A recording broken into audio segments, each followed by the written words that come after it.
Kalau kita ngomongin perburuan penyihir di Eropa, apa sih yang kebayang? Pasti kegilaan massal kan? Orang-orang panik tanpa alasan.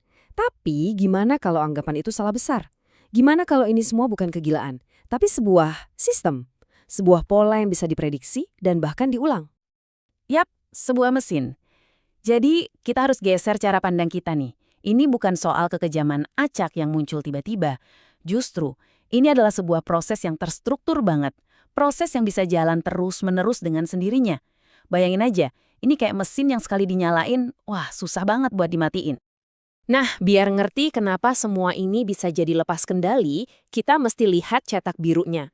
Ada yang namanya lingkaran umpan balik dan yang ini mematikan.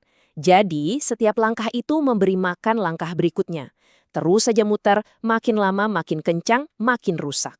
Oke, kita coba bedah satu persatu ya. Oke, setiap mesin kan butuh bahan bakar ya. Nah, bahan bakar buat mesin perburuan penyihir ini apa coba? Ketakutan. Ketakutan massal yang luar biasa. Sekarang, yuk kita mundur ke Eropa abad 14 sampai 16. Kita lihat kondisi apa sih yang bikin masyarakat waktu itu jadi rapuh banget?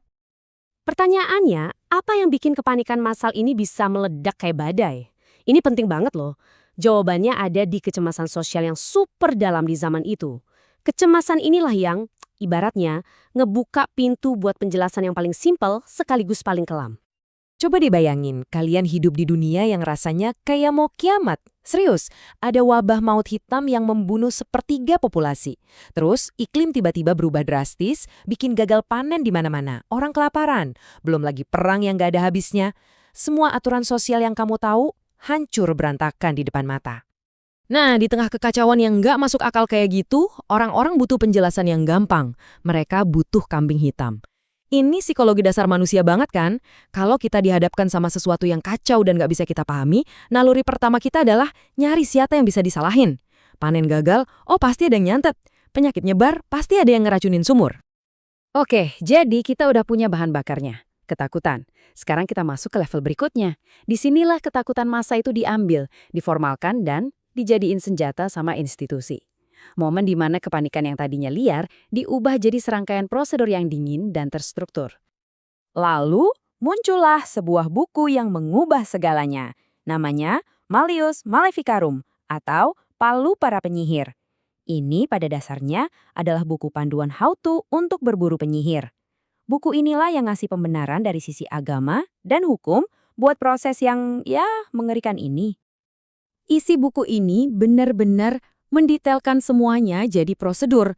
Kepercayaan rakyat yang tadinya cuma omongan diubah jadi langkah-langkah birokrasi yang dingin.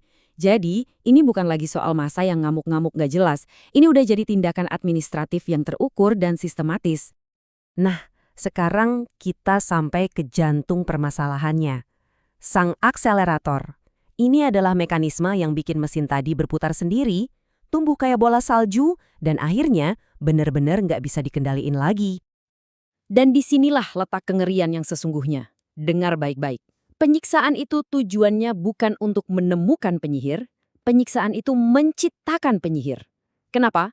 Karena setiap orang yang disiksa sampai ngaku, pasti dipaksa nyebutin nama-nama lain.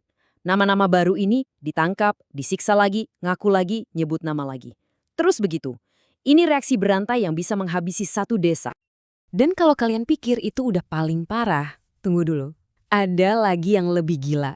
Ternyata ada duitnya. Perburuan penyihir ini ternyata jadi bisnis yang untung banget. Coba bayangin, semua biaya pengadilan, mulai dari bayar hakim, tukang siksa, sampai algojo, itu semua ditagih ke korban dan keluarganya. Pihak berwenang setempat itu secara harfiah dapat duit dari setiap orang yang mereka hancurkan.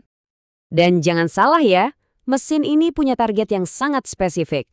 Lebih dari 80% korbannya adalah perempuan. Kenapa? Karena merekalah kelompok yang paling rentan, baik secara sosial maupun ekonomi. Sasaran yang paling empuk. Kepanikan ini jadi makin parah gara-gara teknologi baru saat itu. Mesin cetak, pamflet-pamflet sensasional, catatan pengadilan yang heboh, itu semua disebar luas. Cepet banget, kayak api. Ketakutan yang tadinya cuma di satu desa, bisa jadi epidemi di satu wilayah. Pola kayak gini, kedengarannya familiar banget ya. Terus pertanyaannya, gimana caranya mesin mengerikan ini akhirnya berhenti? Penting banget buat kita pahami, ini bukan cerita simpel ilmu pengetahuan menang lawan tahayul. Bukan, proses berhentinya jauh lebih sistematis dari itu. Remnya itu ditarik dari dalam sistemnya sendiri. Ada perubahan-perubahan penting di level institusi. Misalnya pengadilan mulai nuntut bukti yang beneran, bukan cuma pengakuan hasil siksaan. Terus penggunaan siksaan mulai dibatasi atau bahkan dihapus. Inilah yang pelan-pelan tapi pasti mematikan mesin perburuan penyihir. Jadi ini poin utamanya. Perburuan ini berhenti bukan karena orang-orang tiba-tiba jadi pintar dan nggak percaya sihir lagi, bukan. Tapi karena negara mengubah aturan mainnya. Sistem hukum dan politiknya diubah. Pemerintah pusat akhirnya sadar kalau stabilitas dan aturan hukum itu jauh lebih penting daripada bisnis yang dibangun di atas ketakutan.